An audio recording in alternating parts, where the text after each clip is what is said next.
26-এর বিধানসভা নির্বাচনের আগে 25-এর 21শে জুলাই, যে 21শে জুলাইকে ঘিরে তৃণমূল কংগ্রেস সাংগঠনিক দিক থেকে তার দলের নেতা কর্মী সমর্থকদের বিধানসভা নির্বাচনের লড়াইয়ের ক্ষেত্রে কি বিষয়কে মাথায় রেখে এগোতে হবে সেই সংক্রান্ত চূড়ান্ত বার্তা দেওয়া হবে।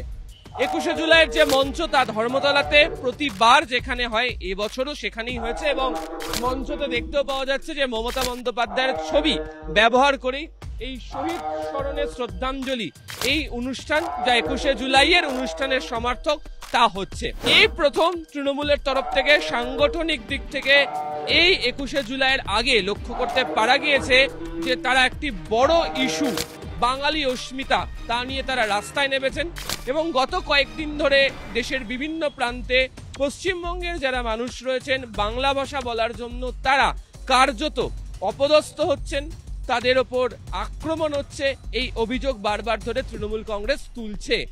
এবং সেই মিছিলে ইতিমধ্যেই কি বার্তা বিধানসভা ভোটের আগে তৃণমূলের হতে চলেছে তা কার্যত বুঝিয়ে দিয়েছেন মমতা বন্দ্যোপাধ্যায়।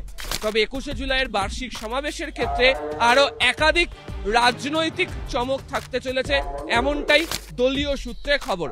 ইতিমধ্যেই সাংগঠনিক যে রদবদলের প্রক্রিয়া শুরু করা হয়েছে, আবার 24-এর লোকসভা নির্বাচনের পর বিভিন্ন জায়গার ফলাফল নিয়ে পর্যালোচনাও চলেছে। ফলে পঞ্চায়েত হোক বা পুরসভা, শহর হোক বা গ্রামাঞ্চল, প্রত্যেকটা জায়গার মূল্যায়নের রিপোর্ট কার্ড হাতে নিয়েই যে দলের নেতা কর্মীদের বিরুদ্ধে যে অভিযোগ বিজেপি তুলছে তাকে খণ্ডন করে কিভাবে দলের নেতা কর্মী সমর্থকরা এখন থেকে রাস্তাতে নামবেন সেই বার্তাও এই মঞ্চ থেকে দেওয়া হবে। সূত্রের খবর, শুধুমাত্র এই রাজ্যের প্রেক্ষিতে নয়, দিল্লি কেন্দ্রিক অর্থাৎ জাতীয় রাজনীতির প্রেক্ষাপটের মধ্যেও থাকা বেশ কিছু রাজনৈতিক কর্মসূচিও ঘোষণা হতে পারে। ধর্মতলা অবশ্য এবারের 21শে জুলাইয়ের সমাবেশকে ঘিরে আরো বেশ কতগুলি বিষয় জড়িত, বিশেষ করে কলকাতা হাইকোর্টের নির্দেশের পর এই এলাকার এবং এই এলাকার সন্নিহিত যে ট্রাফিক মুভমেন্ট তা নিয়েও আদালতের একটি নির্দেশাবলী এসছে। তার প্রেক্ষিতে ইতিমধ্যেই কলকাতা পুলিশ আয়োজন করেছে এবং দলের যারা কর্মীরা রয়েছেন তাদের অনেককেই দেখতে পাওয়া যাচ্ছে যে এখন থেকে জমায়েত হতে শুরু করেছেন, একবার করে এসে মঞ্চ দেখে যাচ্ছে।